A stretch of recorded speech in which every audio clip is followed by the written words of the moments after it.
ሰለምሽ? አዎ ሰለምኩ። ታይ እንጂ ተውኩት። ምንድን ነው የምታየው? እንጀልከኛ በቃ ተውኩት አልኩ። አይ ከኔ በላይ እንትን ኢየሱስን ተታትሻለ እንዴ? ግን እኔ ግን ጥያቄ የሚሆነኝ አሁን እኔ ሰው ሃይማኖት መቀየሩ ምናምን የራሱ ጉዳይ ነው፣ መብቱ ስለሆነ መብቱ ነው። ግን እኔ ከወራት ከአመታት በኋላ በነገራችን ላይ በእውቀት ካልሆነ ይሰለቻል። ይሄ በስካር የምታደርገው ነገር ደስ ብሎ መስሎ የምታደርገው ነገር ይሰለቻል የሆነ ሰዓት ላይ እና እንደምታውቂው ብዙ ነገር ነው የምናውቀው ቲክታክ ላይ እና አንዳንድ ሰዎች እንደውም አንዳንድ ሰዎች ንግግራቸው በጣም የሚገርም ንግግር ነበር ሲናገሩ የነበረው። ነገ ወደ ነበርሽበት እንደማትመለሽ ምን ማረጋገጫ አለና ብየሰጠይቅ አረረረረረረ ክርስትና እኔ ወደዛ ከተመለስኩ አብጃለሁ ማለት ነው ወለ ያሉ ሴቶች መጨረሻ ላይ ምን እንደሆነ አይታወቅም። ሰዎች ነፍተው ገፍተው ደልቀው ምናምን ወደ ነበሩበት ተመልሰናል ብለው ያ የጣሉትን መስቀላቸውን አንጠልጥለው ሲመጡ እነዚህ ሰዎች በሰው ምስል የተፈጠሩ እንስሳዎች ናቸው እንጂ ሰው አይደሉም ብዬ ነው ራሴን ማረጋጋው። የሚገርምሽ ነገርና በእውቀት ነው በስካር ነው የሰለምሽው? ታዩ ኢየሱስ ይናፍቃል ምናምን። ይሄ ፖለቲካ የሊዱ የገንገበቶች ፖለቲካ ነው ይሄ። ኢየሱስ ናፈቀን፣ እኔ እኮ ኢየሱስን መርሳት አልቻልኩ ምናምን የሚሉ ሰዎች የገርዳሚዎች ፖለቲካ ነው። ኢየሱስ አሁን ምን ነው የሚናፈቀው? የት ያውቁታል? አሁን የት ነው የምታውቂው? አሁን ሊዱ ኢየሱስ የሚናፍቅሽ የት ታውቂዋለሽ? ኢየሱስ ምንም የሚናፈቅ ጺሙ ነው የምታውቂው? ከንፈሩን ነው የምታውቂው? ልብሱን ነው የምታውቂው? ምን ጸባዩን ነው የምታውቂው? ምኑ ነው የሚናፈቀው ኢየሱስ? እኔ ከኢየሱስ በላይ እኔ በናፍቃችሁ እንደውም እኔ አሳማኝ ነገር ነው። የምሬን እኮ ነው። የማታውቁትን ኢየሱስ ይናፍቃል። እኔ እንትን ልበላችሁ ዋቴቨር ግን በቃ አብዛኛው ሰው የሚመለሰው ኢየሱስ ስለሚናፍቀው ነው። እስልምና ውስጥ በፍጹም አይደለም።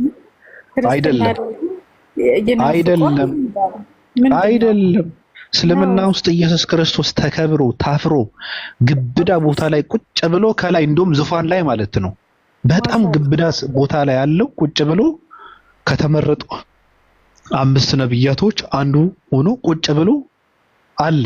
የሚገርም ነው። ማንንም አልነካው ማይነካውም የተከበረ ነብይ ነው ብሎ ነው ቁጭ ያደረገው። ኢየሱስ ናፈቀኝ። አሁን አይደለም እሱ አይደለም ሲጀምር ኢየሱስ አይደለም ኢሳ ነው የእስልምና ላይ ያለው ኢየሱስ አይደለም ሲጀምር። ታይ እንጂ እና እንደዛ ከሆነ እስራኤል ምድር ላይ የነበረው ያሸዋ እንጂ ኢየሱስ አይደለም። ስለዚህ ኢየሱስም ያሸዋም የተለያዩ ናቸው። እሺ ዋቴቨር በለው ችግር የለም። ግን እንደዛ የሚባል እኮ የለም እኮ ኤሳ ኢየሱስ ካልሆነ ያሸዋም ኢየሱስ አይደለም። በቃ እንግዲህ ኢየሱስ አትበል። አሁን ሀኒን ስለ ኢየሱስ የትኛው ኢየሱስ ነው ታዲያ? እንደዛ ከሆነ እኔ አሁን ስለ ያሸዋ ነው እያወራ ያለው። እኔ እኮ ኢየሱስ የሚባለው እኮ ኢሳና ያሸዋ መስሎኝ እንጂ ሌላ ኢትዮጵያዊ ኢየሱስ እንዳለ አላውቅም ነበረ። ማን ነው? ሀኒን አዋራት ባብዬ ተው እንጂ ኢየሱስ ላጲስ እኮ ነው። እስልምና ውስጥ ያለችው ድንግል ማርያም አይደለችም። ኢየሱስም እዛ ጋር ያለው ኢሳ ነው። ስለዚህ እሱ አይደለም ይባላል። ሰሚ ሊዱ እኔ የሚገርመኝ እስልምና ውስጥ ላይ ያለው ኢሳ ኢየሱስ ራሱ ነው ብሎ ቢያምኑ ነበር የሚገርመኝ። ገብቶሻል? ምክንያቱ ለምን መሰለሽ? እዛ ጋር እኮ የተከበረ ሰው እኮ ነው ያለው። ሰው ነው አይደል? ለመጽሐፍ ቅዱስ ራሱ ሰው ነው ብሎ ነው አይደል የሚያምነው ኢየሱስን። በሰውነቱ ደግሞ በጣም የተከበረ ሰው ማለት ነው። መጽሐፍ ቅዱስ ውስጥ ያለው ኢየሱስ በሰውነቱ የተዋረደ፣ በሰውነቱ የተጎሳቆለ፣ በሰውነቱ የመነመነ፣ በሰውነቱ የጨቀየ ሰው ነው። እስልምና ደግሞ በሰውነቱ የተከበረ የላቀ ሰው ነው። ለማን የት ያቀሻል? አንቺ አሁን ኢየሱስ እግዚአብሔር ስሚ ልንገርሽ እግዚአብሔር ለዚህ ትውልድ ላይ ብሎ ደሙን ካፈሰሰ ደደብ ነው ማለት ነው። አረ ሰውየው በህግ አምላክ የምሬን ነው እኮ ልንገርሽ፣ እንደዛ ነው። ለዚህ እርኩስ ትውልድ ብሎ ደሙን ካፈሰሰ አይምሮ የጉንዳን አይምሮ ነው ማለት እንዲህ ከጉንዳን በታች ነው ማለት ነው። የዝንብ አይምሮ ነው ያለው ማለት ነው እግዚአብሔር። በዛ ልክ ነው እንዴ እግዚአብሔር ሞኝ ሆኖ? ይሄ ትውልድ እንኳን ልንገርሽ እንኳን እግዚአብሔር ራሱ ይቅርና በግ እንኳን መስዋዕት የማይደረግለት የረከሰ ቆሻሻ ትውልድ ነው። ገብቶሻል? ለዚህ ትውልድ ምንም መስዋዕት አያስፈልገውም። በጣም ክፉ ትውልድ እኮ ነው። አረመኔ ትውልድ፣ ጨካኝ ትውልድ፣ ኃጢአተኛ ትውልድ እኮ ነው። እግዚአብሔር ሞተልኝ ይላል እንዴ? አሁን አስበሽዋል አንቺ? አሁን አዳም በሰራው ኃጢአት እግዚአብሔር ራሱን ሰው አላማ ለኛ ሲል አዳም የሰራው ኃጢአትና እኔ በግሌ የምሰራው ኃጢአት የት ይገናኛል ስታስቢ? እኔ ሌላ ሰውን ታዩ እኔ ስንት እጥፍ ከአዳም በላይ ኃጢአት ሰርቻለሁ። ገብቶሻል? አዳም ትንሽ ኃጢአት ቅጠል ስለበላ እግዚአብሔር ራሱን ሰዋ ለማን? ለዚህ ትውልድ። ይሄ ትውልድስ ምን እያደረገ ነው ስትባይ ደግሞ እግዚአብሔር የከለከለው በሙሉ እያደረገ ነው። ካደው ራሱ እግዚአብሔርን። አዳምማ እግዚአብሔርን አልካደም፣ ትእዛዙን ነበር እንትን ያደረገው። ገብቶሻል? ቅጠል ነው የበላው ደግሞ። ይሄ ትውልድ ደግሞ ትእዛዙን ተላልፎ እግዚአብሔር የሚባለው ራሱ ፈጣሪ የሚባለው ራሱ ክደውታል። እና ለዚህ ትውልድ እግዚአብሔር ደሙን አፈሰሰለት ሲባል የሚገርም እንትን ነው፣ የሚገርም ፖለቲካ ነው። እንደዚህ አይነት አይምሮ ይሄ ከአይምሮአችን መንቅረን ነው ማውጣት ያለብን። በእውነት ሰው መሆን አለብን። በዚህ ልክ ከደደብንማ በቃ የሆነ ችግር የጤና ችግር አለብን ማለት ነው። እና እግዚአብሔር የሚባለው እግዚአብሔር ራሱ ደም እንዲፈስ ፈልጎ የራሱን ደም አፍስሶ ይሄ ትውልድ ነፃ ወጣው የሚባለው እግዚአብሔር ለዚህ ትውልድ ብሎ ደሙን ካፈሰሰ የዝንብ አይምሮ ነው ያለው። ምንም የማይጠቅምም ራሱ በቃ እንደዛ ነው። ሸውደነዋል እንደማለት እኮ ነው። በቃ በመጽሐፍ ቅዱስ መሰረት እኮ እግዚአብሔር እኮ በእኛ ሸውደነዋል እኮ አሸንፈነዋል። አስረን ከገረፍነው እኮ በቃ ሸውደነዋል። ስልጣኑን ተቆጣጠርነው ማለት እኮ ነው። ስልጣኑን ተቆጣጠርነው እኮ እግዚአብሔር አውርደን ሰቀል ነው። እንደዛ ከሆነ ገረፍ ነው በቃ ስልጣኑ እኛን ተረከብ ነው የሱ ስልጣን ማለት ነው። ስለዚህ እንደ ሰው ነው ማሰብ ያለብን። ሰው መሆን አለብን። በእውነት ሰው ነው መሆን ያለብን። አንዳንድ ሰው ማስፈራሪያ ይጠቀሙበታል። እንደዚህ አይነት አመለካከት ያላቸው ሰዎች ሰይጣን ናቸው ተጠንቀቋቸው ምናምን ይባላል።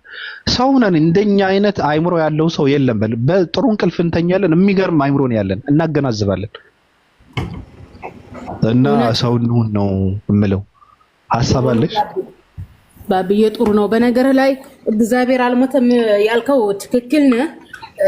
ይሄ እግዚአብሔር መሞት አለበት የሚለው አስተሳሰብ የአትናቴዎስ አስተሳሰብ ነው። አትናቴዎስ ኢየሱስን ፈጣሪ ያደረገበት ትልቁ ምክንያት ምንድነው? የሰው ኃጢአት የሰው ልጅ ገነት ለመግባት የሰው ልጅ ከእግዚአብሔር ጋር ለመታረቅ ሰው በሰው አይድንም ነው። ሰውን ሰው አያድነውም። ሰውን የሚያድነው የእግዚአብሔር ሞት ነው የሚለው የአትናቴዎስ አስተሳሰብ ነው። ሊዱ ጀመረች አትበይ ሂጂና አንብቢ። ይኸውልሽ የኒቃኤ ጉባኤ ላይ የተነሱትን ሐሳብ የኒቃኤ ጉባኤ የስምምነት አንቀጾችን አንብቢ። አትናቴዎስ ለምንድን ነው ኢየሱስን ፍጹም ሰው ፍጹም ፈጣሪ ያለው የሚለውን ታሪክ ካላየሽ አትድኝም። ውሽ ሊዱ መዳን ከፈለግሽ እውነተኛውን ኢየሱስን እውነተኛውን እግዚአብሔር ማወቅ ከፈለግሽ እመኒኝ የኒቃኤ ጉባኤዎችንና አትናቴዎስ ለምን ኢየሱስን ፈጣሪ እንዳደረጉት ማወቅ አለብሽ እንጂ አሁን ሐዋርያት ኢየሱስን እግዚአብሔር ነው ብለዋል፣ ፍጹም ሰውን ፍጹም ፈጣሪ ነው ብለዋል አላሉም። ሲጀምር ሐዋርያት የሰው ልጅ የሚድነው ንስሐ በመግባት ነው። አንቺ ከእግዚአብሔር ጋር መታረቅ ከፈልሽ በቃ እግዚአብሔርን ይቅር በለኝ ብለሽ ንስሐ መግባት ነው እንጂ እግዚአብሔር ሙቷል ካልሽው እንዴ አመቹ እንዴ? እግዚአብሔር ደም የለውም፣ በነገራችን ላይ ስጋም የለውም። እግዚአብሔር የሚሞት አይደለም ሲጀመር ዘላለማዊ ሕያው ነው። ያን እግዚአብሔር ፈጣሪ ማለት ነው። ስለዚህ ኢየሱስ ፈጣሪ ነው የሚል ነገር የመጣው ከኒቃኤ ጉባኤ በኋላ ነው። በነገራችን ላይ የሰው ልጅ በዘመኑ ክፉም ደግም ይሰራል። ያኒ በታሪክ በክርስትና ዘመን ያሉ አባቶች ያኒ ጥፋት አጥፍተው ነው የመጡት። በዚህ ዘመን ያሉ ፕሮቴስታንቶች በነገር ላይ ባቢ ማለት ነው የኒቃኤ ጉባኤን፣ የቆስጠንጢኖስ ጉባኤን፣ የኤፌሶን ጉባኤና የከሌቆዶን ጉባኤ በክርስትና ታሪክ በጣም ብዙ ጉባኤዎች ተደርገዋል። ዋናዎቹ 7 ናቸው። በጣም ታዋቂዎች ደግሞ 4 ናቸው። እነዚህ ቤተክርስቲያን የተመሰረቱባቸው እና ከሌቆዶን ምናምን ማለት ነው። እና በዚህ ዘመን ያሉ አንዳንድ ፕሮቴስታንቶች ጉባኤ አንቀበልም፣ ጉባኤዎቹ የተደረጉት በእነዚያ በክርስትና ሃይማኖት አባቶች ነው፣ እነዚህ አባቶች እንደኛ ሰዎች ናቸውና ሊሳሳቱ ይችላሉ የሚሉ ጴንጤዎች እንዳሉ ታውቃለህ። አሁን ይሄ ብራቦ የሚያስብል ነገር ነው። ነገር ግን ችግራቸው ምንድነው? እነሱ አሁንም ኢየሱስ ፈጣሪ ነው እያሉ ነው። ኢየሱስ ፈጣሪ ነው የሚለው ሐሳብና እሳቦት ከየት የተገኘ ነው? ከመነኮሳቱ የተገኘ ነው ማለት ነው። በዚህ ዙሪያ ሰዎች እንትን ካላሉ በነገራችን ላይ ታሪኩን ሄደው ካላጠኑ አሁን እዙ ያሉ በዘመን ላይ ቆመው ኢየሱስ ፈጣሪ ነው ለኛ ብሎ ሞተ ካሉ ምንም ድነት አታገኙም። አንድ ሰው የሚድነው ምክንያቱና መንስኤውን ወደ ኋላ ሲፈልግ ነው ማለት ነው። በክርስትና ታሪክ የውርስ ኃጢአት የሚል ራሱ ቃል የመጣው በ5ኛው ክፍለ ዘመን ነው። የቅዱስ አግናጢዮስ የሚባላል በጣም ታዋቂ በክርስትና ታሪክ በጣም ታዋቂ የሆነ አባት ነው። ይሄ ሰውዬ ነው ራሱ በመጽሐፍ ቅዱስ ስብሰባ ላይ ራሱ አለ። መጽሐፍ ቅዱስ ሲሰበሰብ ታትሞ ለህዝቡ ሲሰጥ እሱ እጅ አለበት ማለት ነው። ልብ በል የውርስ ኃጢአት የሚለውም በክርስትናው ታሪክ ኦፊሻሊ እንዲመጣ ያደረገው በ5ኛው ክፍለ ዘመን ነው። ያኔ ኃጢአት ተላልፎብናል የሚል እንጂ በሐዋርያት የተገኘ አይደለም። በሐዋርያት አይታወቅም። ከ5ኛው ክፍለ ዘመን በፊት ራሱ የውርስ ኃጢአት የሚል ነገር በክርስትናው ህዝብ ውስጥ አልነበረም። እና አባቶች ናቸው በጣም ብዙ ጥፋቶችን ያመጡትና ሊዱዬ ሂደሽ አንብቢ በ4ኛው ክፍለ ዘመን ከ3ኛው ክፍለ ዘመን ጀምሮ ያሉ የቤተክርስቲያን አባቶች ምን አስተማሩ፣ ምን አሉ፣ የቤተክርስቲያን ስህተቶች፣ የቤተክርስቲያን አባት ስህተቶች፣ በቤተክርስቲያን አባቶች ላይ የተነሱ ተቃውሞዎች የሚለውን ካላጠነሽ ካላነበብሽ አትድኝ። ማንበብ ያድናል። በነገርሽ ላይ ካላነበብሽ አትድኝም። እና ሌላው የምላችሁ ምንድነው ሐሳቤን ጨርሻለሁ። አንብቢ አነባለሁ። አሁን ያልኩኝን ግን በጣም የምር ስለ ክርስትና በጣም ደስ ይለኛል። አንቺ ታውሪ በነገርሽ ላይ የባስ ነው የሚሰበኝ ነው የምልሽ። ደስ ይለኛል እና አነባለሁ። የምር ግን እኔ ስለ እስልምና ልጠይቅሽ ጥያቄ አለኝ። ቆይ እስከዛ ግን ማለት ነው አንቺ እስከምትጠይቂ ግን ቤቴ ላይ ሄዳችሁ ስለ ነጅራን ክርስቲያኖች የሰራሁት ቪዲዮ አለ። ያንን ሪፖስት አድርጉልኝ። እፎሴ ጋር ቀጥፎበት ነው። በዚሁም አጋጣሚ ስለ ነጅራን ክርስቲያኖች ማወቅ አለባችሁ። በነገራችን ላይ የነጅራን ክርስቲያኖች 50 ወደ 60 የሚጠጉ ልኡካኖች ናቸው። ነብዩ መሐመድ አለይሂ ሰላቱ ወሰለም በነበሩበት ዘመን ስለ ሃይማኖታቸው ሊከራከሩ ነብያችን ጋር ሄዱ። ኢየሱስን ፈጣሪ ነው አሉ። የፈጣሪ ልጅ እንዳባቱ ፈጣሪ ነው አሉ። ነብያችን አለይሂ ሰላቱ ወሰለም ፈጣሪ እንደሱ ፈጣሪ ሆነ ልጅ የለውም፣ ኢየሱስ ደግሞ ፍጡር ነው ፈጣሪ አይደለም ብለው አስተማሯቸው። መረጃም አቀረቡላቸው። መረጃውን አንቀበልም ሲሉ ነብያችን አለይሂ ሰላቱ ወሰለም ሙሃበላ ይባላል፣ ይሄ መማማል ይባላል። ያኒ እንማማል አሏቸው። ልጆቼን ቤተሰቤን ይዤ ቀርባለሁ፣ እናንተም ልጆቻችሁን ቤተሰቦቻችሁን ይዛችሁ ቀርቡ አሏቸው። የነጅራን ክርስቲያኖች መሐላው ላይ መግባት አልፈልጉም። መሐላው ላይ ያልገቡት ለምን እንደው ታውቃለህ ባቢ? ነብያችን አለይሂ ሰላቱ ወሰለም ምናልባትም ነብይ ከሆኑ አምላክ በእኛ ላይ እርግማን ያወርድብናል ብለው ፈርተው ነው። በመጨረሻም ግን ሰለሙ። እኔ ራሴ ሙስሊም ሆኜ የነዚህ ሰዎች ታሪክ በጣም ነው ልቤን የነካኝ። ታውቃለህ አንድ ነብይ በቃ ከሆነ ህዝብ ጋር የሆነ አንድን ሐሰት ለማጋለጥ ምንድነው የሚያደርገው? በአምላኩ ተማምኖ እንማማል ነው የሚለው። ይሄንን መጽሐፍ ቅዱስ ላይ ሙሴ ይሄንን መሐላ አድርጎታል። ሳሙኤልን አድርጎታል። ሙሴና ወንድሙ አሮን አድርገውታል። ተፈጽሞላቸዋል። ይሄንን መሐላ አድርገዋል።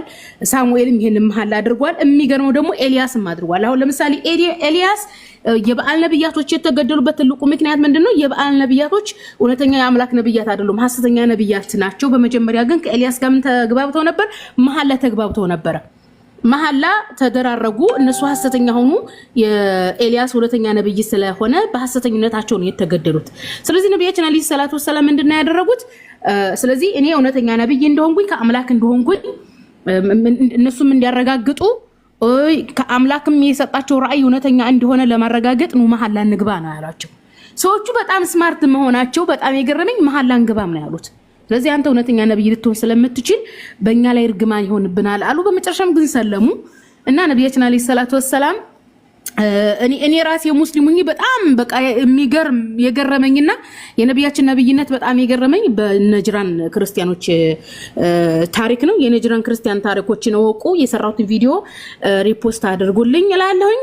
ሊዱ ምንድን ነበር ጥያቄሽ? ሰዎች ሰላም ልበልን የሌላ ነገር እናንተ ከማውራታችሁ በፊት ያው ጠባብ ሰዓት ስለሆነ ያለኝ አፍኜም አልገላቸውም። ሰዎች የመሲን ቪዲዮ ሪፖስት አድርጉላት ስለ እንትን ምንድነው ስለ ምንድነው ስለ ነጅራን ክርስቲያኖችም አንብቦ ብላለች። እኔ ደግሞ እግረ መንገዴን የእስራኤል አምላክ ተኝተዋል፣ እስራኤል እየተደበደበች ነው፣ ቀስቅሶት እና እውነተኛ ከሆኑ ከኢራናውያን ጎን መቆም አለባችሁ፣ ሰው መሆን አለባችሁ። ከ11 ሀገራትን የገጠመችው ኢራንም ማድነቅ አለባችሁ። ግብዳ የሚባሉ የዓለማችን ቁንጮ ሀገራትን በአፍንጫቸው የምታሸናቸው ከባድ ሀገር ነች። ስለዚህ እሷን ከመደገፍ ወደ ኋላ እንዳትሉ እላለሁ። ሙንር እንዴት ነህ?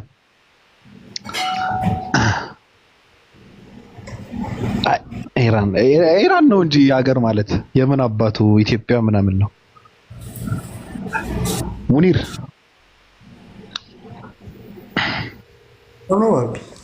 እንዴት ነህ? እንዴት ነህ? እንኳን ደህና መጣህ። የትም አልመጣሁም። እንዴት ነህ? ተናፍቀህ ነበር። ተው እንጂ እንከፍ ነው ይሄ ህዝብ። እንደዛ ስትል እኮ ሌላ ነገር እኮ ነው የሚተረጎመው እኮ። ህዝቡ ጤና ያለው ህዝብ መሰለህ እንዴ? ተዋቸው እባክህ። ስለ ህዝቡ ሳይሆን አንተ እኔ እናንተ በተረጎሙ እሱም ማሽን ይወስጀዋለሁ። አይ እንዴት ነህ? የምትለን ነገር አለ? አይ ሊጨብጥህ ነው የገባው። ጨብጠኝ ስላልከኝ ጨብጫለሁ። አይ አሚር ወይ ባቢሻ እንዴት ነህ? ሰላም ናችሁ? እንዴት ነህ?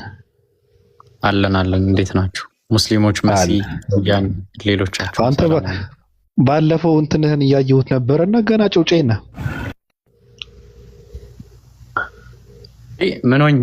ምን ፊቴ አይደለም ፊት። አይ ለምንም ነገርማ በቂ ነህ። ግን እኔ ማለት ድምጽህ ምናምን ትልቅ ሰው ትመስለኝ ነበርና ገና ነህ ለማለት ነው። እንዴ ታይቻለሁ። እንዴ የታየሁበት ቪዲዮ አለ። አስደነገጥከኝ ባቢ። አረ ቪዲዮ አይደለም። ቪዲዮማ አቡበከር ነው አይደል የታየው? አይ እኔም እኮ ሜቢ ወጥቼ እኔ ያላወኩም እንደያልኩ ነው። እኔ እንጃ ስቶሪ የምታደርገው ፎቶ ነው። ፊትን ትንሽ ደበቅ አድርገህ ምናምን እሱን ደግሞ ያየው መሰለኝ። አይቻለሁ የሆነ ነገር። ኦኬ እሱ ልክ ነህ። አቡበከር ራሱ ከነጺሙ ምናምን እንትን ብሎ ተበርግዶ ያምራል።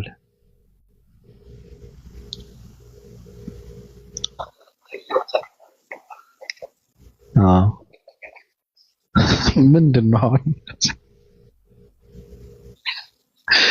ችግሩ እኮ ልትጠቀምበት የምትችል ምን አለ መሰለህ፣ አሁን እንደኛ አይነት ሰዎች ያው ግመል የረገጠው ፊት የሚመስል ነገር ካለ ልክ እንደ ሬት የሚባለው ልጅ ትንሽ ትሄድበታለህ። ገብቷል? በጣም የሚያምር ፊት ከሆነ ግን ዝም ብለህ እኮ ነው አይተህ እንዳላየህ እኮ ነው ማለፍ ያለብህ። ሰው ግን ሞኝ ነው። እንዴት ነህ? አለሁ አልሐምዱሊላህ። እንዴት ነህ? አሰለም ካልልጅቷ አልሐምዱሊላህ። በስተመጨረሻ እንዴ በግድ ልትወስድብኝ ነበር እኮ። ኧረ እኔ ትወስዳታለሁ ብለህ ነው? ምን ቦታ አለ? ፈረሰ እኮ ቤታችን ፈርሶ እኮ ነው። ለቅሶ ተቀምጠህ ነው እንዴ ጠፋኸው? ለዛ እኮ ነው እንደ አዲስ ወደኋላ ተመልሼ እንትን እያደረግኩ ነው። ኃይል እያሰባሰብኩ ነው። ይሻልሃል። በኢራን መልክ ትመጣለህ። እናት ሀገር ኢራን ብለህ።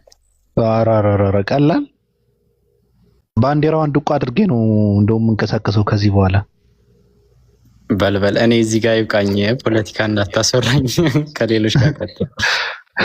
ሃይማኖት ነው ግድ የለም። የሃይማኖት ፖለቲካ የሃይማኖት ጦርነት ነው። ቀጥል እስኪ ሀሳብ ስጥበት። የሃይማኖት ጦርነት እኮ ነው ታውቃለህ።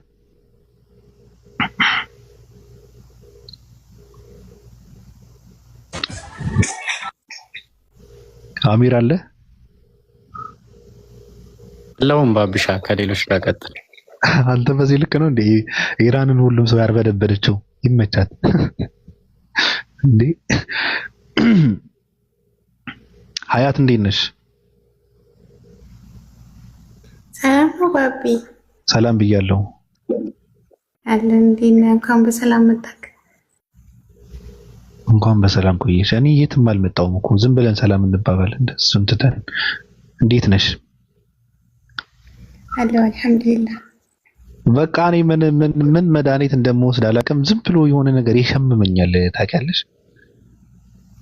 ማለት እኔ እንጃ። አሁን እንኳን ደህና መጣ ምናምን ሲል ሰው ውስጥ ይደብረዋል።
ለናለ በምን ጉዳይ ማይዘው ያልነበርኩኝ ላፈጥር መስጊድ ገብቼ ነበርና ስለምን ዳወራ ያወራችሁ ነበር አልሰማሁኝም። አይ ዝም ብለን ነው ስናወራ የነበረው። እንዳልቀላቅል ብዬ ነው። አይ የምትለው ነገር ካለ ብዬ ነው፣ እድሉን ተጠቀምበት ብዬ ነው። አይ ኧረ ምንም የለኝም። አመሰግናለሁ። ዛሬ እንዴት ነው እባክህ ጾም ጀመርክ እንዴ? የምን ጾም ነው የምጀምረው? አይ ምን ስለሳልክብኝ ብዬ ነው። አይ ስለሳልክብኝ ብዬ ነው። እኔ የተመረጣ ነበር እኮ። ምንድነው ለስለስም ብለህ ልጠጣበት? እንግዲያውስ በወኛ ከመሰልኩ እንግዲያውስ ልጠጣበት።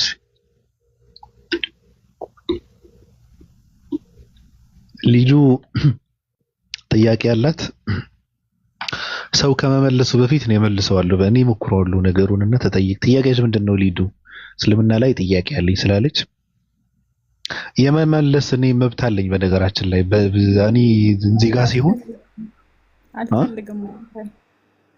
መሲ በጣም ስለ ክርስትና ስታብራራ ደስ ስለሚለኝ ስለ እስልምና መሲ እንድታብራራልኝ ነው የምፈልገው። አይ ክርስትና የምታብራራው ግን በእስልምና አንፃር በእስልምና መነጽር መሆኑን እንዳትረሺ ብዬ እኮ ነው። ላሲርሽ ብዬ ነው። በፈለገችው መነጽር ማየት ትችላለች። እስልምናውን ሳይሆን ክርስትናውን የምታወራውና የምታብራራው በእስልምና መነጽር ነው ለማለት ነው። ገባኝ እኮ አሁን ሂስትሪ ማወቅ አለብሽ ከየት መጡ እንደሆነ ምናምን ብላ አሁን ያነሳቻቸው ፖይንቶች አሉ አይደለ? እነ ንቅያ ጉባኤ yes እሱን ያነበበ ሰው እኮ ክርስቲያን አይሆንም።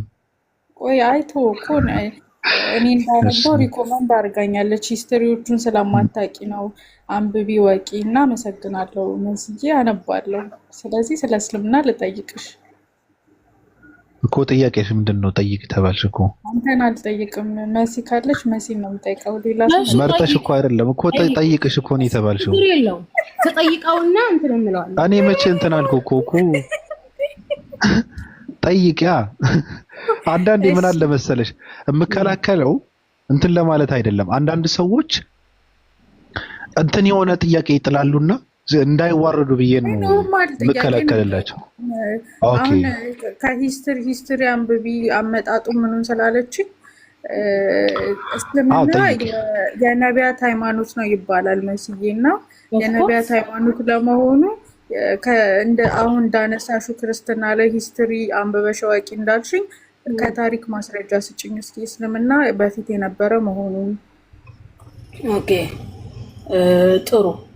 ልክ እንደ ቤተክርስቲያን አባቶች ነው ታሪክ የምነግርሽ።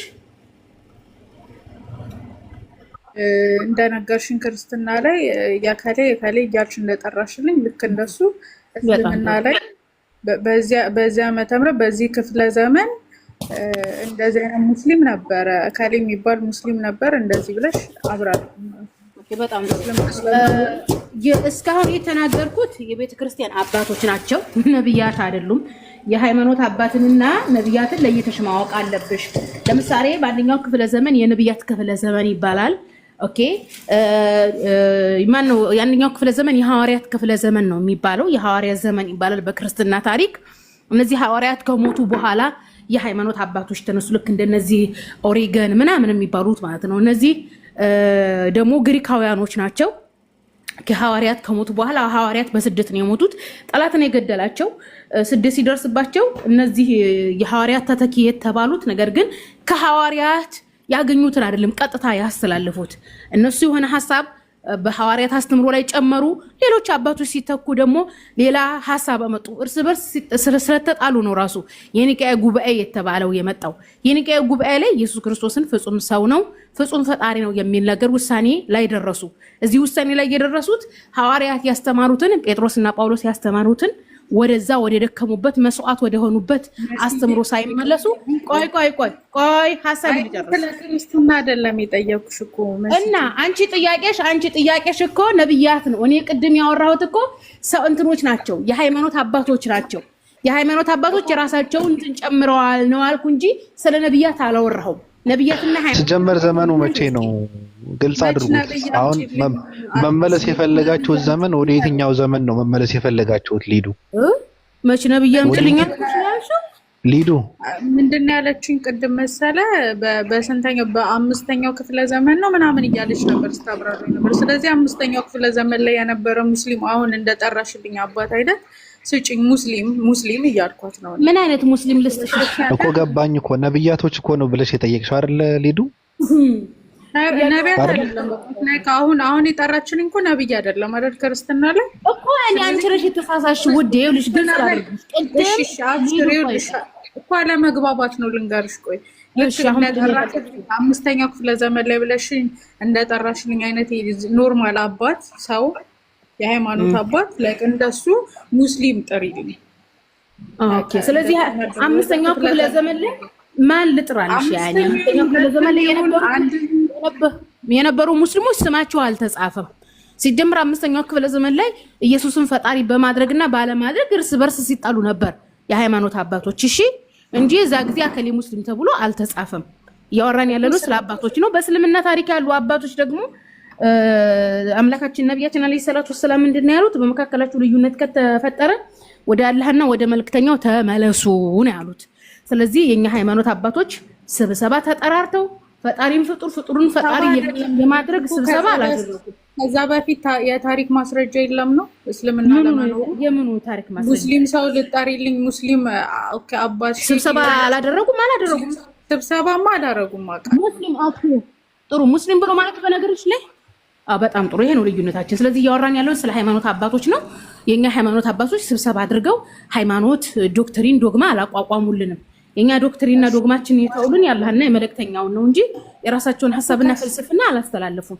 ኦኬ ስለዚህ ከታሪክ መስዬ ከታሪክ ወይ ከሆነ ነገር ከቁርአን ውጭ የሆነ ማስረጃ አለ እኮ አልኩሽ እኮ እያወራን ያለነው ስለ ሃይማኖት ነው። ሃይማኖታዊ ማስረጃ ቁርአንና ሐዲስ ነው እንጂ ከቁርአንና ከሐዲስ ውጭ አይባልም። ይሄ ነውር ነው። እኛ ምን ጠይቃችሁ ቆይ አይደለም እኮ መጽሐፍ ቅዱስ አይደለም። በጣም ጥሩ መጽሐፍ ቅዱስ አይደለም። ነገር ግን የሰዎቹን ሐሳብና ፍልስፍና ይዛችሁ መጽሐፍ ቅዱስ ውስጥ ትገባላችሁ። እነዛ ሰዎች መጽሐፍ ቅዱስን ተመስርተው ነው ኢየሱስን ፈጣሪ ያሉት ስለምትሉን የቱ ጋ ነው እነዚህ አባቶች ኢየሱስን ፈጣሪ ያደረጉት? መረጃ አምጡ። ከጳውሎስና ከጴጥሮስ ትምህርት አላችሁ እንትን አላላችሁ። ስለዚህ እኛ ያልናችሁ ያላችሁ በራሳችሁ ጥያቄ ነው። እነዛን አባቶች ይዛችሁ መጽሐፍ ቅዱስ ውስጥ ስለምትገቡ ነው አሳዩን ከመጽሐፍ ቅዱስ ያልነው።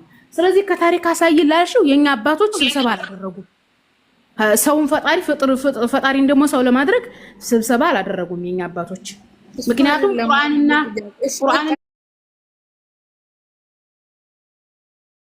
እንደዚህ አይቀሽሽ ነው በቃ ከእስልምና የነቢያት ሃይማኖት ነው ተብሏል። 124,000 አይ ቲንክ ቁጥሩን ካልተሳሳትኩ አይደለ 124,000 ነቢያት ተልከዋል አይደል ወደ ምድር 124,000 ነቢያት ሲላኩ ከ124,000 አንዱ ማስረጃ እንዴት ነው የማይኖረው? 124,000 ማለት በየጎሳው ነብያት አሉ እኮ መጽሐፍ ማነው ቁርአን ላይ አሉ እኮ። እንዴት ነው አንዴ የሌለው የምትዩ? ቁርአን እኮ ነብዩ ከመጣ በኋላ ነው ቁርአን እኮ ማንም መረጃ ነው። ምንም ይሁን ምን መረጃ ነው። ለምሳሌ ቆይ ልንገርሽ። አሁን እዚህ ጋር ልንገርሽ። አሁን በጣም የምትሸወዱት ክርስቲያኖች ያኔ ያላችሁበትን እንትን እውነተኛ ነው ብላችሁ ራሳችሁን ለማሳመን የምትወስዱት ምክንያት በጣም አስቂኝ ምክንያት አላወዳደርም። እኔ እያወዳደርሽ ነው እንጂ ቆይ አዳምጪኝ። ቁርአን ላይ ነብያቶች ሙስሊሞች እንደሆኑ ተጽፎልናል። ያኒ ዋና መረጃችን ነው። መቼም ይምጣ ነብዩም ይምጣ ትናንትናም ይምጣ ዛሬም ይምጣ ኖርማሊ ተጽፏል። ይሄን ነገር በደንብ አዳምጪ። ነገር ግን እናንተ አሁን ብዙ ጊዜ መጡና አይ ትናንትና ነው የመጣው ቁርአን ይላሉ። ትናንትና ይምጣ ከትናንትና ወዲያ ችግር የለውም። ዋናው መረጃው መኖሩ ነው። እናንተ እስልምና ጠዋት መጥቶ ከሰዓት መኙ ካዳነ ላስታርቃችሁ። በጣም ጥሩ ጎበዝ ላስታርቃችሁ። ባቢ አንድ ቆይ እንደውም ሲጀኒ ስራ ትቼ ነው እያወራሁ ያለሁት እያወራሁ መስራት አልችልም።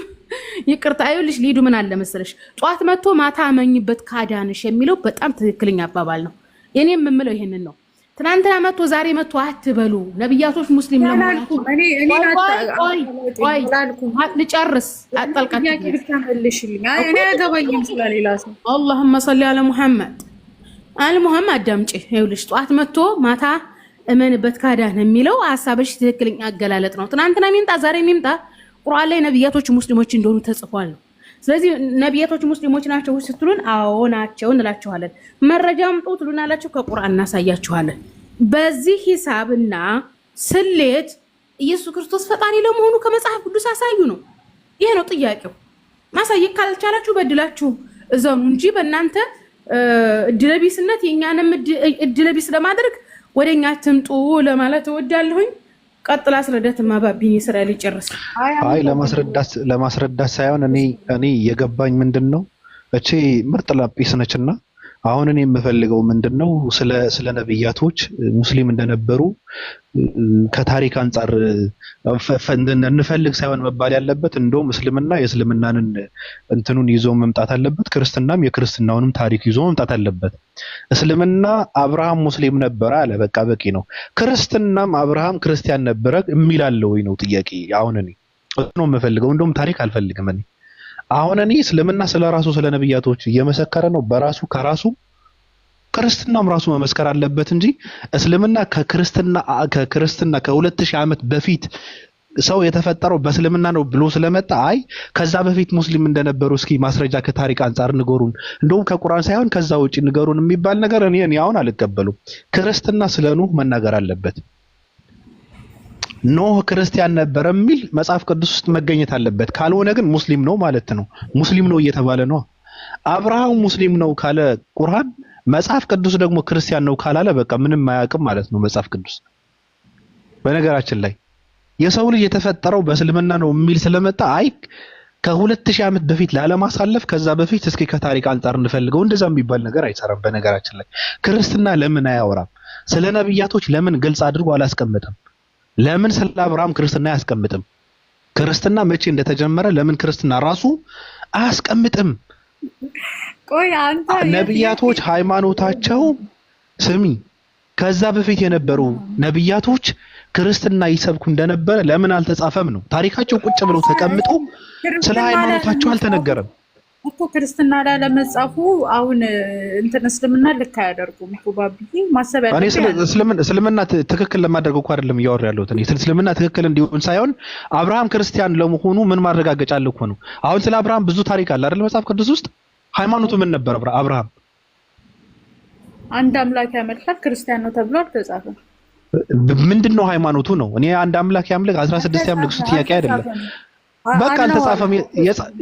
እንደዛ የሚባል ነገር የለም። ስለዚህ ክርስትና ዝም ብሎ ነው መጫወቻ ነው ማለት ነው።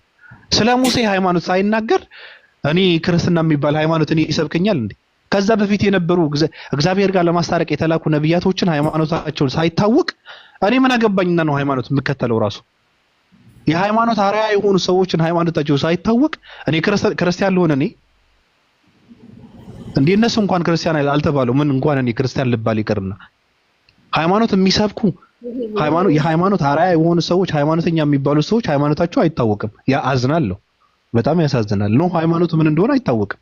አብርሃምም እንደዛው፣ ሙሴም እንደዛው፣ ኢየሱስም እንደዛው። መጽሐፍ ቅዱስ ለምንድን ነው በዚህ ልክ የተዝረከረከው ነው ጥያቄ። አሚር ማውራት ፈልገዋል መሰለኝ፣ አንድ ቁጥር እየጻፈ ነው አውራና እኔም ራሴን ላጠፋ ስለሆነ ማለት ወደ ስራ ልውጣ ነው። ራሴን እንትን አላደርግም ግን ከላይቭ ነው።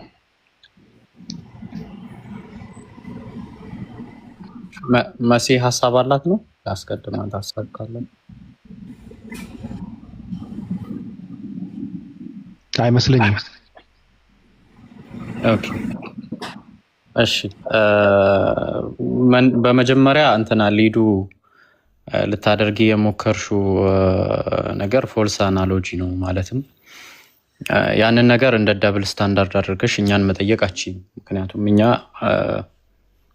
ማለትም እናንተ እነዛን ጉባኤዎች አዝ ኤ ፒስ ኦፍ ሂስትሪ አይደለም የምትቀበሉት። ማለትም እንደ ታሪክ ብቻ አይደለም የምትቀበሉት፣ እንደ ዶግማ ነው የምትቀበሉት። ለምሳሌ የኒቂያ ጉባኤን የማይቀበል ኦርቶዶክስ የለም። ይሄ በቃ የእናንተ ዶግማም ጭምር ነው እና እንደ ዶግማም ከምትቀበሉት ነገር ነው። ጀስት ታሪክ ብቻ አይደለም ነው። ከታሪክ ከተባለ በጣም ብዙ ጊዜ ሚስኮንሰፕሽን ያለው በክርስቲያኖች ዘንድ ላይ ማለት ነው። ይሄ እስልምና በነቢ ሰለላሁ ዐለይሂ ወሰለም አልጀመረም ስንል እስልምና የሚለው አረብኛውን ቃል ነው የምትፈልጉት። ብዙ ጊዜ አረብኛ የተወራው ነብዩ ሰለላሁ ዐለይሂ ወሰለም አረብኛ ተናጋሪ ስለነበሩ ለሳቸው በአረብኛ ቁርአን ስለወረደ ነው እንጂ ለምሳሌ ወደ አማርኛ ቢሆን ታዛዦች ልንባል እንችላለን። እንዲሁም ደግሞ ወደ ሌሎች ቋንቋዎችም ሲሄድ ወደ ሂብሩ ሲሄድ ሙስሊም ሊሆን ይችላል የመሳሰሉት ማለት ነው። እና እኛም እያልን ያለ ነው እንደውም ከሂስትሪ ልስጥሽ። በቃ አንቺ አሁን ታሪክ ነው አይደል ያልሽው፣ ከታሪክ ስጠኝ ሙስሊም ለመኖሩ ካልሽ ሙስሊም ለመኖሩ ማለትም እኛ ሙስሊም አንድ ሰው ሙስሊም ነው የምንለው ላኢላሃ ኢለላህ ካለ ወይም ከአላህ ውጪ ሌላ የሚመለክ አምላክ የለም ካለ በኋላ ያንን መልእክት ባመጣው ነብይ ደግሞ ማመኑ ነው አይደለም። ለምሳሌ በሙሴ ዘመን የነበረ ሰውዬ ላኢላሃ ኢለላህ ሙሳ ረሱሉላህ ነው የሚለውና እንደዛ ብሎ የሚያምን ነበረ ነው የኛም ሐሳብና ያንን ጆሴፈስ ስለ አረቦች ባስቀመጠው እንትን ላይ ማለት ነው ስለ አረብ ሰዎች ባስቀመጠው እንትን ላይ መጽሐፉ ላይ አንቲኳንቲቲስ ኦፍ ዘ ጁዊሽ የተሰኘው መጽሐፉ ላይ ቡክ 1 ቻፕተር 12 ላይ ምን ብሎ ነው ያስቀመጠው? እነኚህ ሰዎች እስማኤላውያን ወይም ደግሞ እስማኤላውያን ማለት ነው ከአብርሃም ከ12ቱ ልጆች አንዱ እንደሆኑና አይሚን ከአብርሃም በልጆቹ መንገድ በአንዱ በኩል የተመዘዙና አህዳውያን እንደነበሩ አብርሃምንም ደግሞ እንደ ነብይ የሚቀበሉ እንደነበሩ በአንቲኳንቲቲስ ኦፍ ዘ ጁዊሽ በተሰኘው መጽሐፉ ላይ ያስቀምጣል። እኛም የምንለው ይሄንን ነው። ነብዩ መሐመድ ሰለላሁ ዐለይሂ ወሰለም ሲነሱ ባክ ቱ ዘ ኦሪጂን የተሰኘ እንትን ነው የመጣው። ማለትም ነብዩ መሐመድ ሰለላሁ ዐለይሂ ወሰለም ከመነሳታቸው ከ200 ዓመት በፊት አምር ኢብኑ ሉሃይ የተባለ አንድ ግለሰብ ነበርና ያ ግለሰብ ምንድነው ያደረገው? እነኚህ አሁን ጆሴፈስ የጠቀሳቸውን አረባውያን አህዳውያን ነበሩ። አንድ አምላክን ብቻ የሚከተሉ ነበሩ። ያ በአብርሃም በኩል ቃል ኪዳንን የተቀበሉ ነበሩ። ግርዛትን የሚፈጽሙ በአምላክ ላይ የማያምፁ አብርሃም እንደ ነብይ ተቀብለው የቀጠሉ ህዝቦች ነበሩና ነብዩ መሐመድ ሰለላሁ ዐለይሂ ወሰለም ከመነሳታቸው ከ200 ዓመት በፊት አንድ አምር ኢብኑ ሉሃይ የተባለ ግለሰብ ለመጀመሪያ ጊዜ ጣዖታትን ወደ አረቢያ ምድር በማምጣት አስተዋወቀና ከአብርሃም መንገድ አስወጣቸው እነኚህ ሰዎች ማለት ነው። እነኚህ ሰዎች በአንዴ ከአብርሃም መንገድ አወጣቸውና በጣም እንትን ውስጥ ከተታቸው። በቃ ብዙ ጣዖትን ማምለክ፣ ዝሙት መስራት፣ ስርቆት፣ ውሸት የመሳሰሉ ኃጢአቶችን እንዲሰሩ አደረጉ። ስፔሻሊ ጣዖታት ላይ ከአባ ዙሪያ ላይ ብቻ ወደ 360 የሚደርሱ ጣዖታት ነበሩ እና ነብዩ መሐመድና እንደውም ነብዩ ሰለላሁ ዐለይሂ ወሰለም ከሳቸው በፊት ስሙን ረሳሁትና አንድ ሰው ነበረ ለጣዖት የተሰዋ ስጋ ማይበላ በአብርሃም መንገድ ላይ ሐኒፍ በነበረው ሐኒፍ ማለት በቀጥታ ማለት ነው። በቀጥተኛ ማለት ነው። ሱረቱል ኢምራን ምዕራፍ 3 ላይ አላህ Subhanahu Wa Ta'ala ስለ አብርሃም ሲያወራ ሐኒፈን ሙስሊማን ያለው ወደ ቀጥተኛው መንገድ የተዘነበለ ሙስሊም ነበር ነው ያለው። ስለዚህ ሐኒፍ ላይ ነበረ፣ በአብርሃም መንገድ ላይ ነበረ አንድ ግለሰብ ነበር ልክ እንደ ነብዩ ሰለላሁ ዐለይሂ ወሰለም ማለት ነው። እና እሱ ነብዩ ሰለላሁ ዐለይሂ ወሰለም ምንድነው ያሉት? ያ ሰውዬ ሙስሊም ብቻ ሳይሆን በዕለተ ትንሣኤ እንደ ህዝብ ይቀሰቀሳል ነው ያሉት። እንደ ህዝብ ይቀሰቀሳል። ያ ሰውዬ ብቻውን ሆኖ ጣዖታውያንን ይፋለም የነበረ ነው። ከናንተ መካከል ሐኒፍ ላይ ያለሁት እኔ ብቻ ነኝ፣ ቀጥተኛው መንገድ ላይ በአብርሃም መንገድ ላይ ያለሁት እኔ ብቻ ነኝ እያለ የሚሟገት ሰው ነበር። ልክ 40 ዓመት ሲሞላቸው ነብዩ ሰለላሁ ዐለይሂ ወሰለም የነብይነት ማዕረግን ተቀበሉ። ሐኒፍነታቸው አበቃና አሁን እንትን ተቀበሉ ማለት ነው። ሹመትን ተቀበሉ፣ የነብይነት ሹመትን። ከዛ በኋላ አረባውያንን ያደረጉት ምንድነው? ባክ ቱ ዘ ኦሪጂን ወይም ደግሞ ወደ መጀመሪያ ወደ ነበረው ወደ አብርሃም እምነት ነው የመለሷቸው። 200 ዓመታት ውስጥ ተበላሽቶ የነበረውም ማለት ነው ብልሽሽት ብሎ የነበረውም በ200 ዓመታት ውስጥ በአምር ኢብኑ ሉሃይ በተሰኘው ሰውዬ ምክንያት የተበላሸውን ህዝብ ባክ ቱ ዘ ኦሪጂን ወደ አብርሃም እምነት ነው የመለሱት እንጂ ሌላ ምንም ያመጡት አዲስ እምነት የለም። የዛኔም አላህ ተብሎ አላህ ይመለክ ነበረ። አላህ ብለው the only true god ብለው ያመልኩ ነበር። በቃ ብቻውን ያለ አምላክ ነው ብለው ያመልኩ ነበር። በእርግጥ ለሱ የማይገባውን አንዳንድ ነገራቶችን ይሰጡ ነበር፣ ጣዖታትን ከሱ ጋር ያጋሩ ነበር እንጂ መጀመሪያ የነበረ ስም ነው። ከዛ በኋላ ያንን ይሄ እናንተ ለአላህ Subhanahu Ta'ala የማይገባ ነገር የማይገባውን ነገር የምትሰጡትን ነገር አቁሙ፣ አላህ Subhanahu Ta'ala በብቸኝነት አምልኩ ወደሚለው ወደ back to the origin ወደ ኦሪጂናሉ ወደ መመለስ ወደ አብርሃም እምነት ወደ የመመለስን ስራ ነው የሰሩት እንጂ ሌላ ምንም አዲስ ነገር ይዘው አልመጡም። ህግጋትን ከማደስ አዳዲስ ህግጋትን ከመስጠት ውጪ እንደ እምነት ግን እንደ እምነት ይዘው የመጡት የአብርሃምን እምነት ነው። አረባውያንም ወደ አብርሃም እምነት ነው የመለሱት። ባቢሻ በጣም ይቅርታ አበዛው ሳላስበው፣ ቀጥሉ። ችግር የለውም አሚር። ገስት ላይ ያሉ ሰዎች የሚሉት ነገር ካለ ይበሉና እኔ ልቀንጠስ፣ እንደዛ ይሻላል። እኔ ሁላችሁንም በነገራችን ላይ እኔን ፎሎ አድርጋችሁ የምትከተሉ ከልብ ነው የምወዳችሁ፣ በጣም ማከብራችሁ። ኮመንት እንትን አላልመልስ እችላለሁ፣ ዝም ልል እችላለሁ ምናምንና አየዋለሁ፣ አነባለሁ። እንደኔ የሚያነብ ሰው የለም በነገራችን ላይና ከልብ ነው ማከብራችሁ መወዳችሁ። አዎ ሰላም ለማለት ነው ብቅ ያልኩት እንጂ ቢዚ ነኝ። አሁን እንኳን ስራ ልወጣ ነው። ገስት ላይ ያላችሁ ሰዎች ሐሳብ አላችሁ? ሰምተው ለመነጠፍ አይ ተመልሰህ ገስ ቤት የምትከፍተው ማለት ነው። አኮ ለብስልህ ብዙ ሰዓታትን ለመቀመጥ ነው። አይ እንደ ዛሬው ራሱ በቂ ነው። አይ እንደዚህማ በቂ ከሆነማ አለፍ እያልኩ ገባለሁ። ምን እንትን አለ ብለህ ነው? አዎ አረ ይበቃላል፣ ከመጥፋት አይሻልም። እኔ ሐሳቤን አልጨርስም እኮ አሁን እንትን እየበላኝ ነው፣ እያሳከከኝ ነው። አይገርምም? በቃ ማውራት አለብኝ። ብዙ ያልነካካሁት ነገር አለ። አሁን ያየሁት የሰማሁት ነገር ነበረ። ማውራት እየፈለኩ መቀደድ እየፈለኩ አላወራሁም። ማካኛንስ አንተ ልቀቀው። አልችልማ፣ እንደዛማ አልችልም። ደግሞ በሽታ ይመስለኛል። ብቻዬን ስተረተር ከባድ ነው። እኛም ሊዱ ሀሳብ መልሷ ተመልሶለታል። አሚርና መሲ ጀዛኩሙላህ ኸይር አሪፍ አድርጎ መልሷል። ሌላ ምን ሀሳብ አለ? እኔ አናደደችኝ እኮ ይሄን ጥያቄ ተሸክማ የመጣችሁ እኮ አንዳንድ ሰዎች። ይሄ ጥያቄ በጣም ይደብረኛል። በነገርህ ላይ እኔ ይገባኛል ለምን እንደሚነሳ ይሄ ጥያቄ ገብቷል። ግን አንድ አይነት ጥያቄ ነው የሚጠይቁት ታውቃለህ። ሁሉ አይደለም ዝም በእኔ ከማንም ሰምቼ ሳይሆን ማን ነበር ንጽጽር ቤት ስገባ ከታች ሁሌ እስልምና የነቢያት ሃይማኖት ነው፣ እስልምና ሁሌ ነው ማለት ነው። ከታች ታይትሉ ነው እና ተጠይቀው መልሶልኝ አያውቅም ማለት በስነ ስርዓት እንዲህ ማስረጃ ሰጥቶኝ ምናምን አያውቅም። ሁሌ ነው የምጠይቀው እኔ። አሁን እኮ አንቺ የጠየቅሽው እኮ ዳታቤዝ ነው፣ የህዝቡን እንትን ዳታ ነው የጠየቅሽው። የሆነ ሰውዬ ጫላ የሚባል ሰውዬ ሙስሊም ነው ወይስ ክርስቲያን ነው ምናምን አይነት ነገር ነው የምጠይቀው። እንደፈለክ አድርገህ መውሰድ ትችላለህ። አይጠየቅማ እንደዛ አይነት ጥያቄ። አሁን አንቺ እሺ ማርያም ለምን አንተ ኢየሱስ ተገርዟል ሻለፈቱ ይተለተ እንዴ ተቆይ ሻለፈቱ የማርያም ቆይ ኢትስ ኦኬ የቤት ቁጥሯ ስንት ነው? የማርያም አጣርቼ እነግርሃለሁ ከተጻፈ። ቤት አልነበራትም። ቤት ቢኖራት ነው እንዴ በረት ላይ የወለደችው?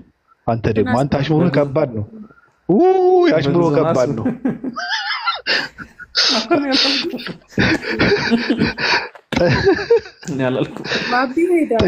ጥጃ ትጋፋ ነበር እንዴ? እኔ ቦታ የለኝም። ቦታ የለም። በነገራችን ላይ እንደዛ የሚል የለም።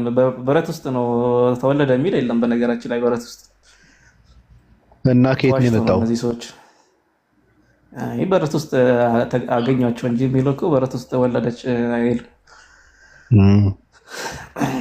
ባለ ከብት ከረቱ አይደለም ራሱ። እኔ ግን ማለት ነው እግዚአብሔር የሚባለው እንትን ነብያቶችን ላከና አልሆነለትም። እንደማይሆንለት ደግሞ አያውቅም ነበር። አይገርምም? ከዛ አዎ እነዚህ ሰዎች በቃ ምንም አያሳኩ ምንም አያደርጉም እና ራሴን ለመኩሩ ምናምን ብሎ ራሱን ፈታፈጠ። ከዛ እሱንም ገሎ ላኩት። አዎ እንዳልከው ሰው ደግሞ ዋዛ አይደለም። ራሱን ደግሞ ሰቅለው ቸነከሩት። ከዛ ደግሞ ተነሳው እመጣለሁ ብሎ አስፈራርቶ ሄደ። ኧረ መጠየቅ አለብሽ እኮ ሊዱ እንዴ! ምንድን ነው የምጠይቀው? ሊዱ ግን ጥያቄ የለሽም? ሊዱ ግን ድጋሚ ሲመጣ እንትን አለ ዋስትና ሲጀምር ጥያቄ የሚጠይቀው መንገድ የጠፋበት ሰው ነው። እኔ መንገድ አልጠፋብኝም። መንፈስ ቅዱስ ግን አቦሳንጆ አይመስልም ሊዱ? አገባኝ። ኦኬ እሺ። ባቢቻ ባይዘይ ቅድም አሁን ያልከውን ነገር እንደዛ እንደሚል ታውቃለህ? ባይብል የምር እግዚአብሔር እንትን ልኮ ደክሞት ከዛ በቃ መጨረሻ ልጄንስ ያፍሩበታል ብሎ እንደላከው ታውቃለህ? ማቴዎስ ወንጌል ላይ እንደዛ ይላል። ማቴዎስ 21 ላይ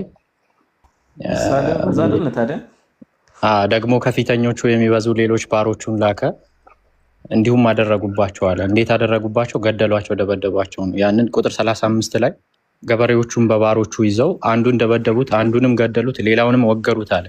ቁጥር 36 ላይ ደግሞም ከፊተኞቹ የሚበዙ ባሮቹን ላከን እንዲሁም አደረጉባቸው። በኋላ ግን አለ ልጄንስ ያፍሩበታል ብሎ ልጁን ላከባቸዋል። በቃ ተቸግሮ መጨረሻ ላይ አይ በቃ ልጄንስ ያፍሩበታል ብሎ የላከው ብሎ ነው የሚያስቀምጡት። ልጁንም ባዩ ጊዜ እርስ በርሳቸው ወራሹ ይህ ነው፣ ኑ እንግደለውና ርስቱን እናገኝ ተባባሉ እያለ ይቀጥላል።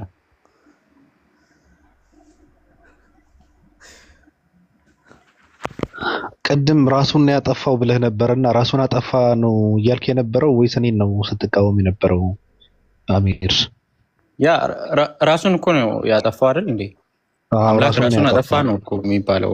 አዎ ልክ ነህ። አዎ ራሱን ያጠፋው። those people are just like a tool ናቸው እኮ ማለትም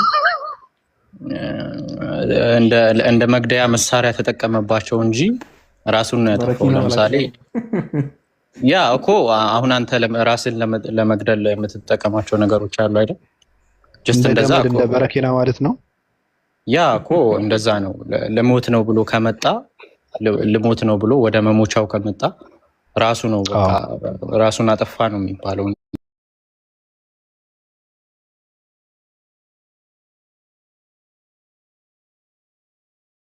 ነው ነገር እኮ አሁን እኔ ራሱን ማጥፋት ምንም አይመስለኝም ግን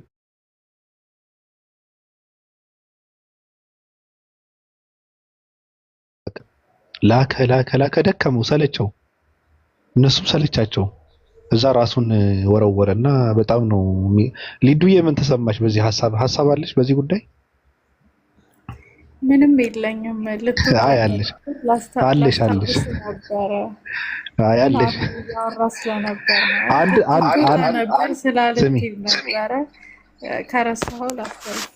ስሚ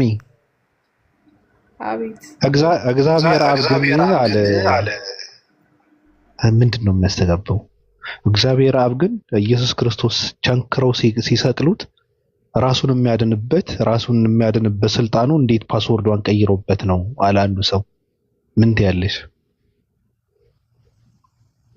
ኢየሱስ ደንቆሮ ብሏል። እንደሱ አይነቱ አሁን እንደጠያቁ አይነት ጠያቂው አይነቱ። ስለዚህ ጠያቂው ደንቆሮ ነው። yes እሺ አንድ ሰው ደግሞ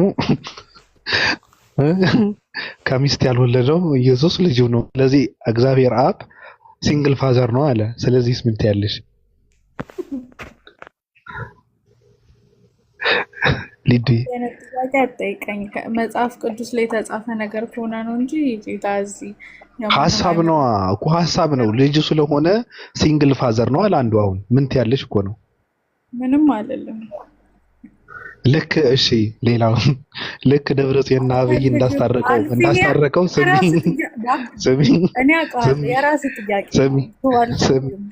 ስሚ ልክ ደብረጽዮንና አብይ አህመድ እንዳስታረቀው ኦባሳንጆ መንፈስ ቅዱስም አብና ወልድ የሚያስታርቅ ተላላኪ ነው አለ። የሚያደራደር ነው አለ። ምን አሰባለሽ? ያጣላ መንፈስ አይሁን እንጂ አሪፍ እኮ ነው ታዲያ የሚያስታርቅ መሆኑ። ስለዚህ ትክክል ነው እያልሽ ነው? አብና ወልድ ሲጣሉ የሚያስታርቅ ተላላኪ መሀከለኛ መሆን ተጣልተው አያውቁም። ተጣልተው እሺ እሺ ባይጣሉ ነው እንዴ መስቀል ላይ ወርውሮ የገደለው መሰለህ? አሁን እሺ እሺ ቀጥይ። ወልድ የሚባለው በኢየሱስ ከተገለጠና ኢየሱስ ፍጹም ሰው ፍጹም አምላክ ነው ከተባለ መንፈስ ቅዱስ በእርግብ አምሳል ተገልጧል አይደለ? ለምንድን ነው መንፈስ ቅዱስ አምላክ እርግብ መንፈስ ቅዱስ ነው ስለዚህ አምላክ ነው ለምን አይባልም? ምክንያቱም ልክ እንደ ኢየሱስ ስለተገለጠ ወይኔ አልገባኝም። ፍጹም አምላክ ነው ወይኔ ጥያቄ መሰለሽ ወልድ የሚባለው ያ ቃል የነበረው በዮሐንስ 1:1 ላይ ቃል ስጋ ሆነ የሌላ 14 ላይ ኢየሱስ ሆኖ ሲመጣ ፍጹም ሰው ፍጹም አምላክ ከተባለ በኢየሱስ ሲጠመቅ ደግሞ መንፈስ ቅዱስ በእርግብ አምሳል ተገልጧል አይደለ? ለምንድን ነው እርግቡ ፍጹም እርግብ ፍጹም አምላክ የማይሆነው? አሁን ይሄ ከባድ ነው። አሁን ጥያቄ የምለቃቀመው ለአንቺ ነው። ቆይ ችግር የለውም። አሁን ይሄን የምንረዳው በእግዚአብሔር ኳልኩሌተር ከንትን ካሰብነው ብቻ ነው። 3 ሲደመር 1 ሲደመር 1 ሲደመር 1 ያለበትን ኳልኩሌተሩ በዛ ካሰብነው ነው የሚገባል። ከባድ ጥያቄ ነው። ግን ባቢ ከዚህ ጋር ተያይዞ ጥያቄ ደግሞ መሰለሽ ሊዱ አልፈልግም ሌላ ጠይቅ እንታቸውን። ቆይ አሁን እስኪ ልልሽ ማን ከፍቷል? ሄደሽ ጠይቂ። እዛ እኔን አትጠይቂኝ፣ አያገባኝም። ሆነ ቪዲዮ እየፈለኩ ነበርና እንድትነቂ ነው የሆነ ቪዲዮ እየፈለኩ ነበርና ከመንፈስ ቅዱስ ጋር ተያይዞ አሁን አጣሁት። እሑድ ካለ ሼር አድርግልኝ። ቆይ ለሱ ልኬለት ነበረ። አንድ ቄስ ተጠይቀው ነበረ በዚህ ጉዳይ በመንፈስ ቅዱስ ጉዳይ ላይ ወልድ ከአብ ስለወጣ ከሆነ ልጅ የሚባለው መንፈስ ቅዱስ ለምንድን ነው ከአብ ስለወጣ ልጅ የማይባለው ተብሎ ተጠይቀው ለወልድ ወንድሙ እንዳይባል ነው የኢየሱስ ወንድም እንዳይባል ነው ብለው መልሰው ነበረ እና በጣም ያሳዝናል። እንደዛ ያለ ሰው አለ እንዴ? ወላ ቆይ ቪዲዮ ጠፍቶብኝ ነው አሁን።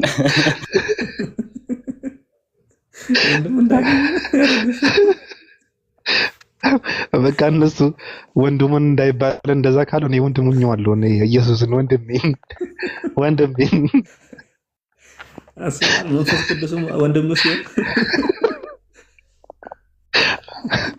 አንዴ ደግሞ እናትና አባት አግኝተን ወንድምን አግኝተን እህት ፍለጋ ልንጠፋ ነው እንዴ? ተው እንጂ። በነገራችን ላይ እኮ የጥንት እኮ ያዌ ሚስት እንዳለው ምናምን እኮ የሚነገር ታሪክ አለ።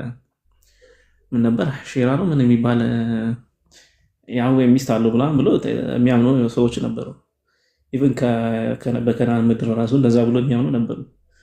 እና ሙሉ ቤተሰብ ነው የሚመለከው በክርስትና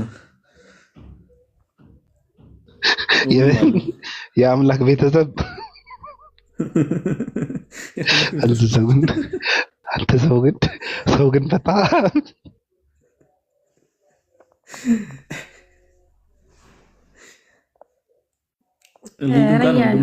ሁላችሁም ማለት ነው። አሁን እግዚአብሔር ፍቅር ነው፣ እግዚአብሔር አዛኝ ነው ያኔ ምናምን ይሉናል አይደለ? እንግዲህ ለኛ ለሰው ልጆች ሲል በአዳም ምክንያት ሰው ሆኖ እኛን ከራሱ ጋር ሊያስታርቅ ሞክሯል። ግን ከዛ ከሰዎች በፊት ከአዳም በፊት እኮ የሆኑ መላእክቶች የተወሰኑ መላእክቶች እግዚአብሔር ተሰውሮ እኔ ነኝ አምላካችሁ ብሎ ከሱ ጋር ተያይዘው የተጣሉ አሉ አይደለ? ምንድነው ኒፍሌ ምናምን የሚባሉት ሳጥናኤል። ለምንድነው እነሱን ከራሱ ጋር ያስታረቀው? ለምንድነው እነሱን ያላስታረቃቸው? እውነት እግዚአብሔር ፍቅርና ፍትሃዊ ከሆነ ልክ አዳምም እንደ እግዚአብሔር ደግሞ ሆነ አይደል የተጣጣረው እንደዛ እንትን የሆነው ማን ነበር? እንትና እኮ ሞክራለች ሀሳብ አቅርቦላቸው ነበር ነው እንትና ሞክራ ነበር እኮ ማን ነበረች? ምን ማርያም ነበረች? ሰምረ ማለት ነው። እንዴት እንደዛ የሚባል አለች የሆነች ሴትዮ ሞክራ ነበር ለማስታረቅ ሰይጣንና እግዚአብሔር። አታውቁ ማን ነበር ሰው ሳይሆን ነው እንደዛ ሳይሆን ልክ አሁን ከሰዎች ጋር ሰው ሆኖ እንዳስታረቀው ሁሉ ልክ እንደነሱ ሆኖ ለምንድን ነው ከራሱ ጋር ያላስታረቃቸው? ለምን አልመለሳችሁም? አዎ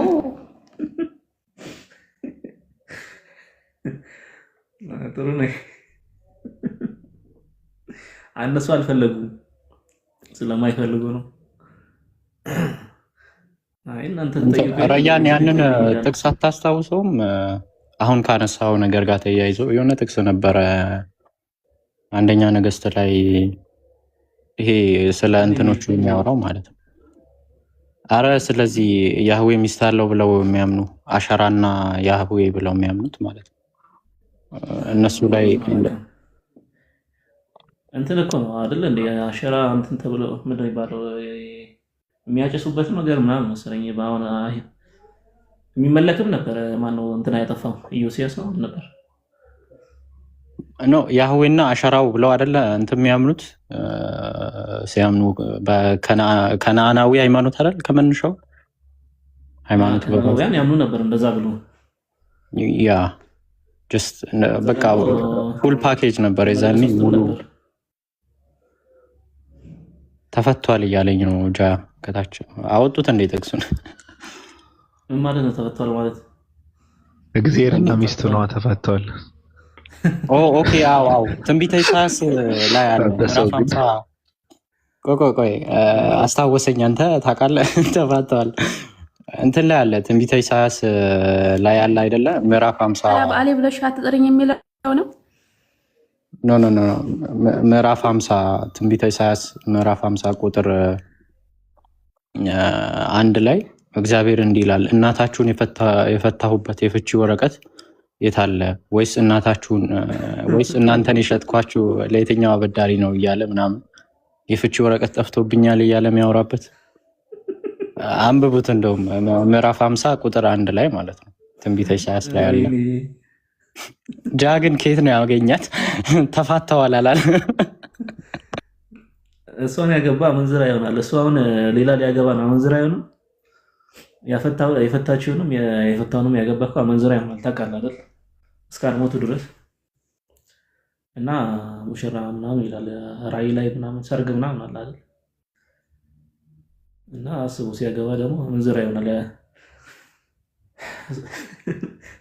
መንዝራ ሊያደርጉት ነው አርግቶት። ቅዱሳን 2 ሰዓት ከምናምን ቆይ ይችላል። እንቀጥል። ጨርሻለሁ። ጨርሰሃል? በቃ እኔ ራሴን ላጥፋ እና ሌላ ጊዜ ደግሞ እንደዚህ ብቅ ብለን እንጫወታለን። ከልብን ይወዳቸዋለሁ። በፍጹም እርግብ በፍጹም አምላክ ስም ይዣችኋለሁ እንዳጠፉ እናንተም ስንገባ ብቅ ማለት አለባችሁ። ያው የትኛው የእስራኤል አምላክም መቀስቀስ እንዳትተው። ሁላችሁንም አከብራችኋለሁ፣ እወዳችኋለሁ። መልካም ጊዜ ይሁንላችሁ። ነው ልውጣ። እናመሰግናለን። ቻው። እሺ መልካም ሁኑ።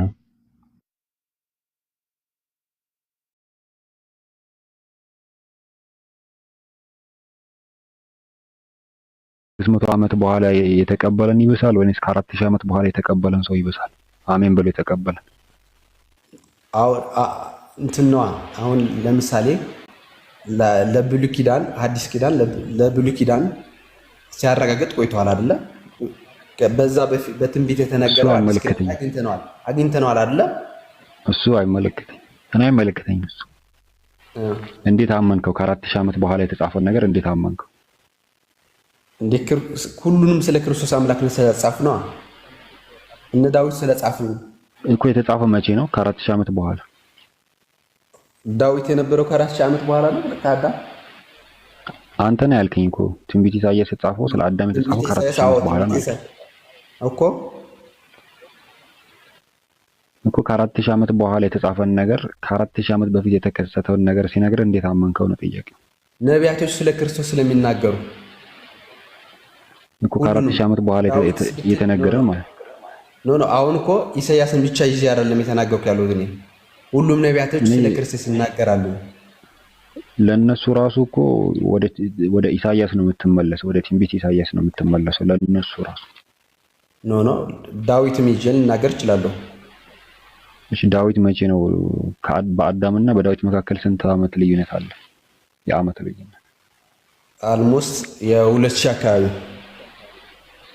እሺ 2000 ከ2000 ዓመት በፊት የተከሰተን ነገር እንዴት አመንከ ነው አሁን የኔ ጥያቄ።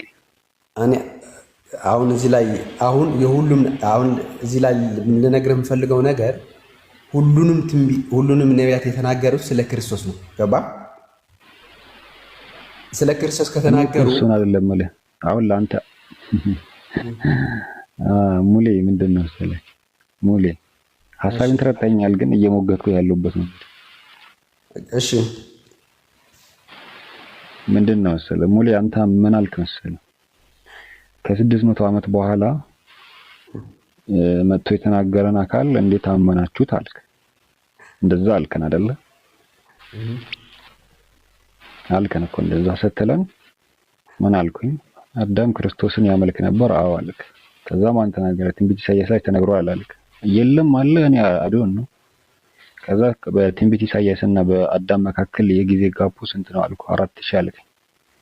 ከ4000 ዓመት በፊት የተከሰተውን ነገር ተነግሮ ተቀብለ ሳለ እኛ ደግሞ ከ600 ዓመት እንደው ከ600 ዓመት በፊት የተከሰተውን ነገር ስንቀበል እንዴት ታወግዘናለህ? አንተ ራሱ 4000 ዓመት በፊት የተከሰተውን ነገር ተቀበለ ሳለ ነው እኮ ገባኝ። እኔ አሁን ለምሳሌ ክርስቶስ የሚለው የስጋ ስም ነው። ክርስቶስ በስጋ ያወቅነው ነው። በስጋ ከመጣ በኋላ ያወቅነው ነው። ታንክ ዩ ሱራ ሰጅዳ ላይ 32 አንድ ጊዜ ለምሳሌ ሱራ 32:23 ላይ ምን ይላል? ለሙሴ የእስራኤል መሪ ያደረግነው ይላል አይደል? ያንን ምን ይላል?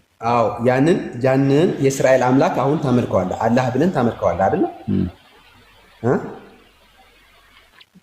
እዚህ ላይ መቼስ ሶስታችን እንባባለን። ማይገናኝ ነገር ነው የምታነሳው። ወለቀድ አተይና ሙሰል ኪታብ ፈላተኩም ፊ መርየትን ሊቃኢሂ ይላልና ወጀዐልናሁ ለበኒ እስራኤል ለበኒ እስራኤሎች መመሪያን ምራቻን አደረግነው ይላል። ሙሴ ለበኒ እስራኤሎች ነው የተላከው፣ ለእስራኤል መሪ አደረግነው እና በመገናኘታችን ላይ ጥርጥር ውስጥ አትሆን ይላል። ወለቀድ አተይና ሙሰል ኪታብ ለሙሳ መጽሐፉን ሰጠነዋል። ወላተኩም ፊ መርየትን ሊቃኢሂ አለ። በመገናኘት በመጠራጠር ውስጥ አትሆን ካለ በኋላ ወጀዐልናሁ አድርገነዋል አለ ሁደን ለበኒ እስራኤል ለበኒ እስራኤል ሙሴና መጽሐፉን መመሪያ አድርገነዋል አለ። መሪ አደረግነው። ይሄ ከመናወራው ጋር አይገናኝም። ይገናኛል። ላገናኝልህ። ለምሳሌ አንተ የምታመልከው እስራኤሎችን ያመለኩት ነው አይደል? አይሁዳውያን ያመለኩት አምላክ እሱን ነው የምታመልከው አይደል? በዚህ ላይ ሶስታችን የምንግባባ ይመስለኛል። እኛ አይሁድ፣ ክርስቲያንና ሙስሊሞች ሶስታችን እንግባባለን። ያ የእስራኤል አምላክ አምላካችን ነው ብለን እንቀበላለን።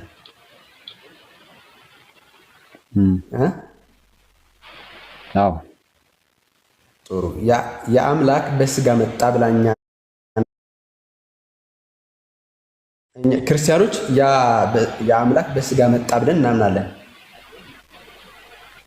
እኮ። እኛ ግን አናምንም እኮ። አይ እዚህ ላይ ነው። ስለዚህ ሙሴ ያመለከው አምላክና እኛ ሙሴ አሁን አላመለከው ማለት ይችላል። አሁን በዚህ ላይ ትሞግተኛለህ። አሁን አንተ እኔ እሱ አምላክ ነው ያ አምላክ ያ ለሙሴ የተናገረው አምላክ በስጋ መጣ ካልኩኝ አይ ያ እንዴት ማለት ትችላለህ? ነጥባችን እኮ እሱ አይደለም። ነጥባችን ከ600 ዓመት በፊት የተነገረውን ነገር እንዴት ተቀበልከው? 600 ዓመት እያለ አልከኝ። ያንን ስትለኝ ደግሞ ከ4000 ዓመት በፊት የተከሰተውን ነገር እንዴት ተቀበልክ እያልኩ ነው ያለሁት። አሁን አንተ ደግሞ ሌላ ነጥብ ነው እየገባህ ያለው እኮ። ገባኝ። አሁን እኮ አልኩ እኮ ቤስት ኤግዛምፕል እንኳን ነግሬ ነበር። ነጥቡን ረስተኸዋል እኮ። የለም 4000 እኮ አንተ አሁን ሌላ ነጥብ ነው የገባህ። 4600 አይደል? ሌላ ነጥብ ነው የገባህ እኮ 4600 አይደል? 4000 በኋላና 600 አይደል? አዎ እኮ እኔ ተቀበለ። እንዴት የ600ን ታወግዛለህ? ኖ ለ600 የሚደግፈው ሐሳብ ስለሌለ ነው። አሁን ለብሉይ ኪዳን የተነገረው ትንቢት ለ4000 መረጃ አለ ከበፊቱ ምን ለ4000 ምን ይደግፋል? ለምሳሌ ክርስቶስ ይደግፈኛል። ከአብርሃም በፊት ነበር። ከኋላ ነው። ከኋላማ እኛ ራሱን ደግፈዋለን። ከኋላ መተን ከሆነማ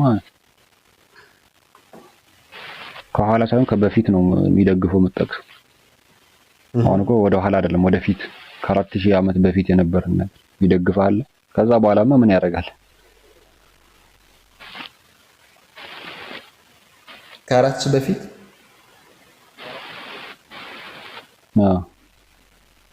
አዎ ይሄን ማለት የነቢያት ትምህርት አዲስ ኪዳን ላይ ተገልጦ ስላየ ነው። እነሱ ከኋላ ነው የመጡት ነው እያልኩ ያለሁት። ታዲያ